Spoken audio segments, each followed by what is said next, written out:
आज इस लेक्चर में हम लोग देखेंगे कि निगमन का पर्दा उठाना यानी लिफ्टिंग द कॉरपोरेट व्हील का जो कंसेप्ट है ये क्या है। तो ध्यान दीजिए आप लोग कि लिफ्टिंग द कॉरपोरेट व्हील का जो कंसेप्ट है, निगमन का पर्दा उठाना, इसका सिर्फ और सिर्फ इतना ही मतलब है कि जब किसी कंपनी का निगमन होता है यानी जब कोई कंपनी बनती है तो ये मान लिया जाता है कि कंपनी का मालिक और कंपनी दोनों का अस्तित्व अलग अलग है, एक नहीं है, अलग अलग है। जैसा कि सोलोमन बनाम सोलोमन एंड कंपनी में ये बताया भी गया था, न्यायालय ने बताया भी था कि कंपनी का मालिक और कंपनी दोनों ही अलग अलग एंटिटीज़ हैं, दोनों ही अलग अलग हैं, दोनों ही अलग अलग इकाइयां हैं। तो उसके लिए न्यायालय ने क्या बल्कि अलग अलग तरीके से निगमन का पर्दा उठा सकते हैं। निगमन का पर्दा उठाने का मतलब कि जब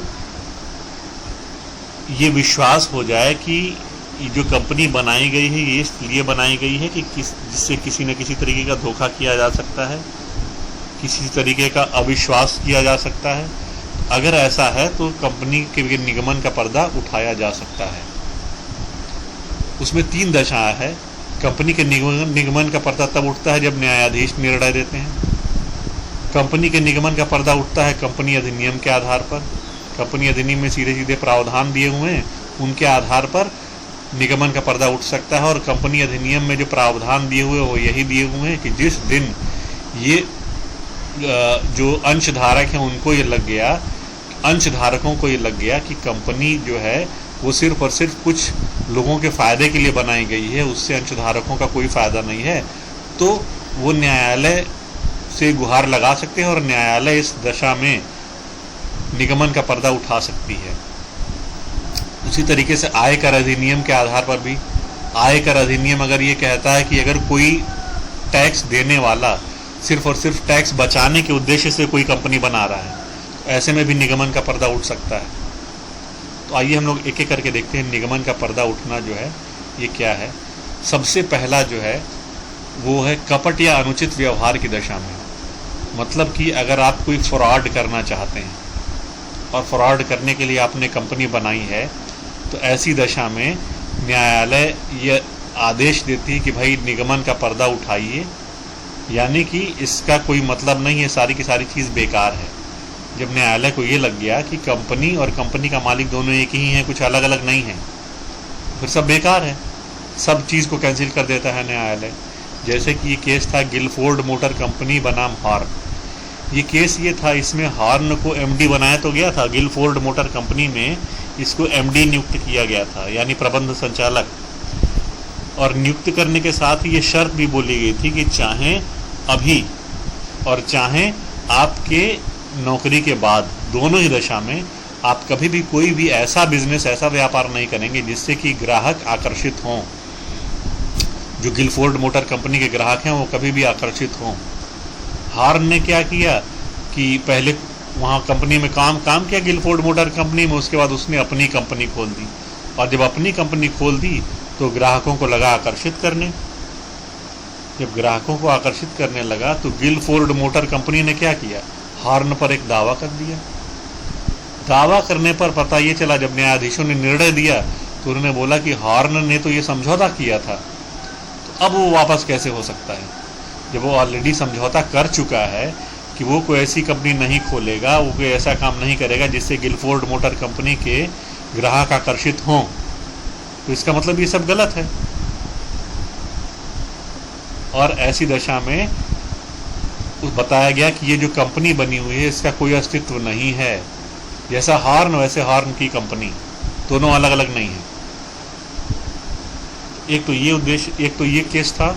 दूसरा केस है कि टैक्स बचाने के लिए अगर आप कोई कंपनी बना रहे हो, जैसे कि दिनशा मैनेक्जी पेटिट केस में। दिनशा मैनेक्जी पेटिट केस में क्या है कि दिनशा मैनेक्जी पेटिट एक बहुत ही धनवान आदमी था, इसके पास काफ़ी पैसा था और ये क्या करता था, बहुत सारे शेयर और डिवेंचर जो है अलग अलग कंपनी में लगाया करता था, खूब पैसे कमाता था, उससे ब्याज कमाता था कंपनियों से। उसने क्या किया कि 4 प्राइवेट कंपनियां बना दी। ठीक, प्राइवेट कंपनियां बना दी। अब जब कंपनियां बनाई तो पैसा इसके पास था ही, कंपनियों के नाम पे लगाइए निवेश करने। कंपनियों के नाम खुद निवेश करता था, उसके बजाय अब कंपनियों के नाम पे निवेश करने लगा। तो कंपनियों का क्या करता था कि कंपनियों के एजेंट के तौर पे ये कंपनियों के निवेश का सारा पेपर अपने पास रखता था। अब जब कंपनियों के निवेश का सारा पेपर इसके पास था तो ये कंपनियों के नाम पे जहाँ पे भी पैसा लगाता था, इसको पता चल जाता था कि कहाँ से ब्याज आने वाला है, कहाँ से लाभांश आने वाला है। तो जैसे ही ऐसी कोई चीज़ आती थी कंपनियों के खाते में तो कंपनियों से ऋण ले लेता था, और ऐसा ऋण कि कभी चुकाता ही नहीं था। तो हर तरफ से फ़ायदा इसको, पैसा भी लगा हुआ है, ऋण भी मिल रहा है, और ऊपर से कंपनी से ऋण कंपनी को लाभांश भी मिल रहा है और इसको ऋण भी मिल जा रहा है, हर तरफ से फ़ायदा। तो कई दिनों तक ये खेल चलता रहा, जब जो ऋण थे, ब्याज थे, उसका भुगतान उसने कंपनी को कभी किया ही नहीं, कभी भी नहीं किया। ठीक है। तो बाद में जब न्यायालय को इस केस का पता चला तो न्यायालय ने देखा तो क्या देखा कि भाई ये चीज़ थी, असलियत ये थी कि जो दिनशा बनर्जी पेटेंट था, इसका कोई भी ऐसा उद्देश्य नहीं था कि किसी का फ़ायदा किया जाए, किसी समुदाय का फ़ायदा किया जाए, बल्कि इसका सिर्फ और सिर्फ यह उद्देश्य था कि 4 कंपनियां बना करके उनसे लाभांश कमाया जाए, जो कि गलत था। इसलिए न्यायालय ने साफ साफ निर्णय दिया कि नहीं भाई, इसमें ये संभव नहीं है। ठीक है। अब अगला आप देखिए, विदेशी दुश्मन के अधिकार में कंपनी का नियंत्रण होना। ये क्या है कि डेमलर कंपनी लिमिटेड बनाम continental tyre and rubber company का एक केस है।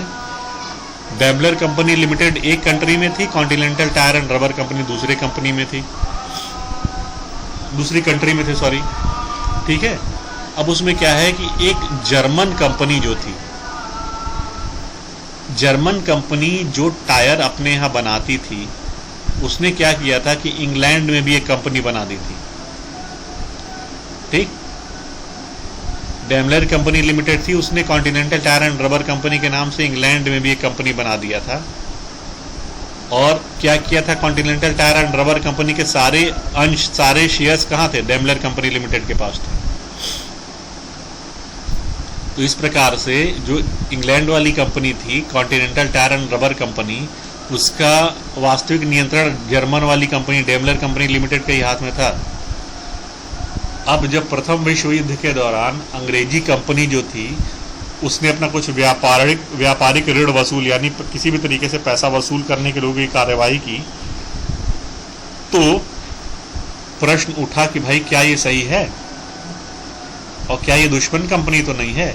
तो बोला गया कि नहीं भाई, कंपनी तो एक कृत्रिम व्यक्ति है, प्राकृतिक व्यक्ति तो है नहीं।